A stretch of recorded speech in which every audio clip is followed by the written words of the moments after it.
A central Louisiana boy is finally home this morning after getting a life-saving kidney transplant from his mom. KPLC's Brittany Glazer explains little Boo Maddox's health problems started with a diagnosis of H1N1 4 years ago, followed by complications that nearly took his life. 9-year-old Alexandria native Lil Boo Maddox contracted H1N1 or swine flu during the outbreak in 2009 that sickened more than 2,000 people in Louisiana, killing 48. In the nearly 500 days Boo spent in Children's Hospital in New Orleans, he had 10 surgeries, internal bleeding, a near-fatal lung infection, and kidney failure before being transferred to Mayo Clinic in Rochester, Minnesota. He was left with a series of medical issues, which included he had basically damaged his kidneys irreparably. And since then, he has been on dialysis. The days piled on, says Dad Robert. 3 years and 10 months in the hospital. Doctors told Boo he needed a new kidney, and his mother, Renee, was a match. She gave her kidney to Boo in July, and the pair is doing great today. I was out walking the first day, and I got to go see him in ICU.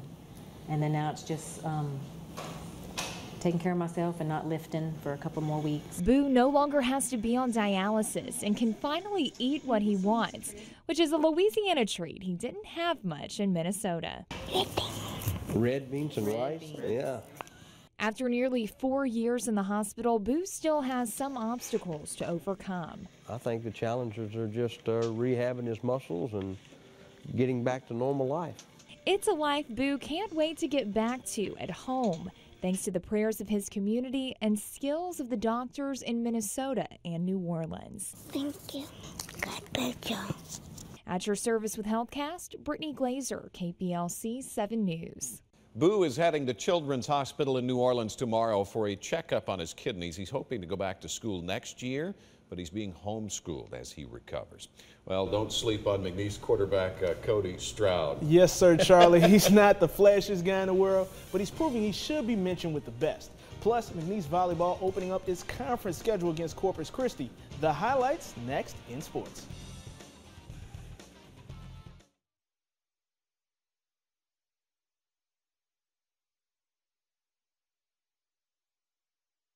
Now, 7 Sports with Seth Lewis. Local first.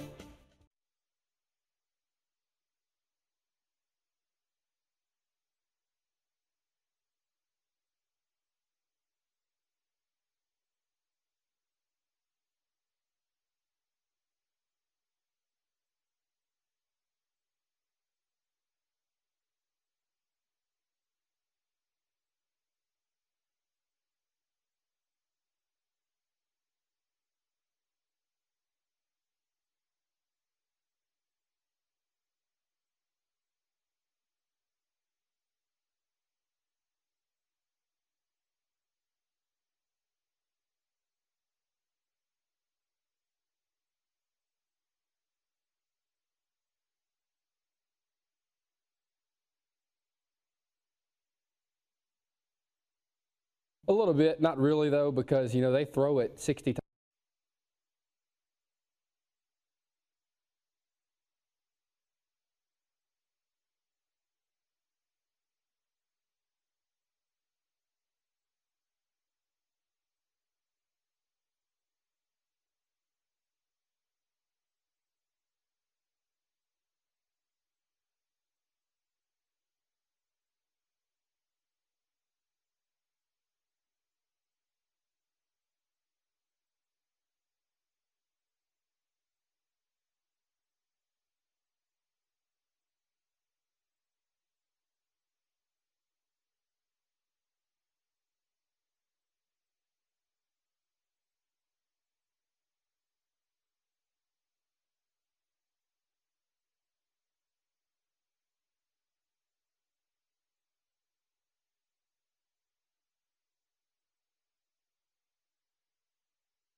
Now, 7 Sports with Seth Lewis, local first. Coming into the 2013 season, McNeese quarterback Cody Stroud was known as a managing quarterback who doesn't always put up the big stats. But whoever said that may want to reconsider that evaluation, especially after his performance Friday against West Alabama, where he threw for a career-high 366 yards and tied a school record with 5 passing touchdowns in a 44-42 victory.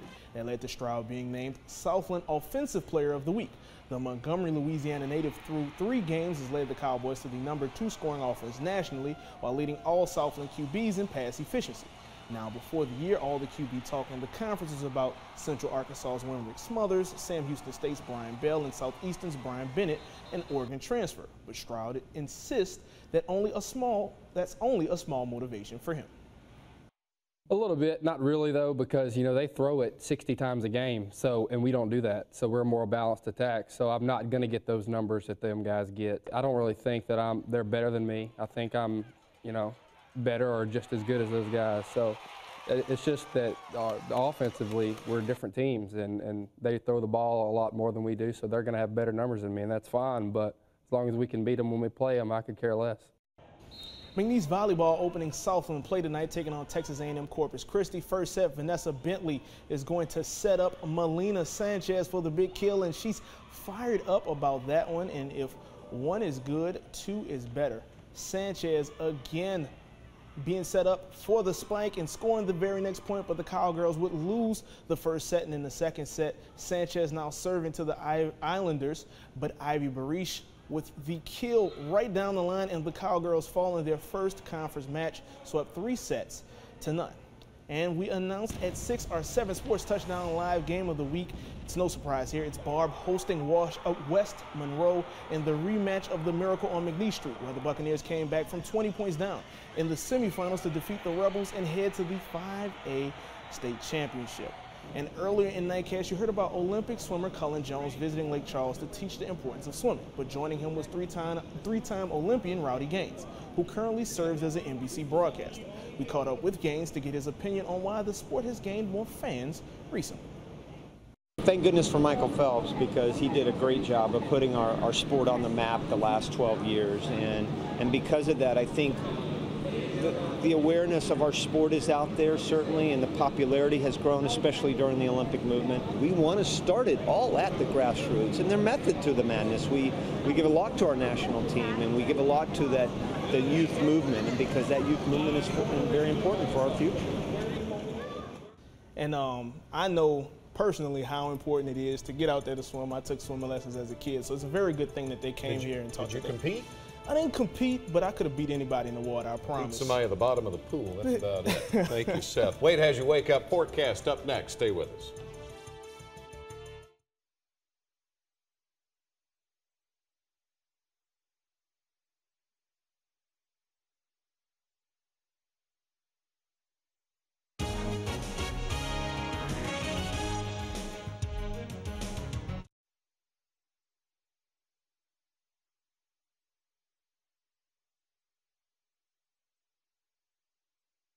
With the KPLC mobile.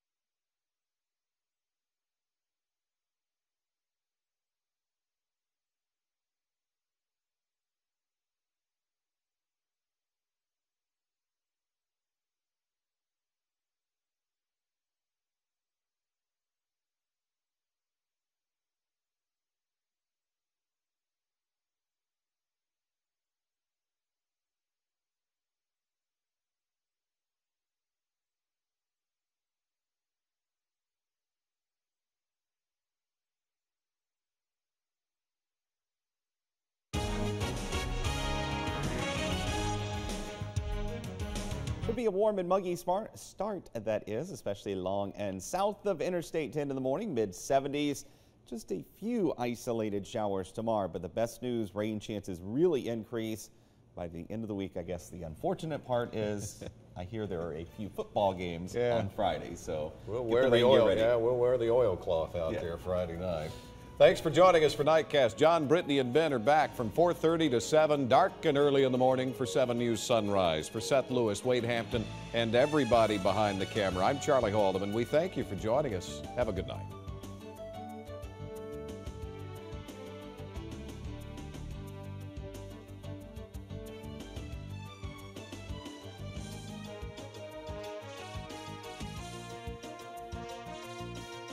With the KPLC mobile app, you'll never be without 7 News. From KPLC-TV.com to text and email alerts for breaking news and weather. KPLC 7 News, it's all in the palm of your hand. Sponsored by First National Bank DeRidder, a bank for a new generation.